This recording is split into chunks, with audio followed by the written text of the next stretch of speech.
বন্ধুরা, তোমরা কেমন আছো? আশা করি তোমরা অনেক ভালো আছো। আমি কিন্তু তোমাদের ভালোবাসায় ভালোই আছি।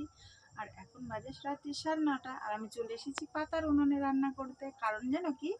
কারণ হচ্ছে গ্যাসের যা পরিস্থিতি, কি হবে না হবে তার জন্য এক্সট্রা কিন্তু একটা গ্যাস সবাইকে রেখে দেওয়া উচিত। তা আমিও কিন্তু রেখে দিয়েছি, পাতা দিয়ে কষ্ট করে রান্না করছি। কষ্টর ভাগ একদিন না একদিন পাবোই, তাই না? এই কারণে তো দেশের যা ভাগচক্কর চলছে, কি হবে না হবে বুঝতে পারছি না। আবার শুনছি লকডাউন হবে। লকডাউন হলে আবার কি হবে সেটাও চিন্তার বিষয়। খাবো কি, মানে কিস্তি দেবো কি, সেই চিন্তা আছে। তারপরে ছেলেমেয়ে নিয়ে কী করে চলবো সেটাও চিন্তা। কত চিন্তা এইটুকু মাথায় নেব বুঝতে পারছি না। তো আজকে রান্না কি করব জানো তোমরা? আজকে রান্না করব হচ্ছে রুটি। এই যে রুটি আর হচ্ছে ডিম ভেঙে দিয়ে আলুর তরকারি, মশলা ছাড়া আলুর তরকারি, টমেটো পেঁয়াজ সবই দেবো কিন্তু মশলা দেবো না।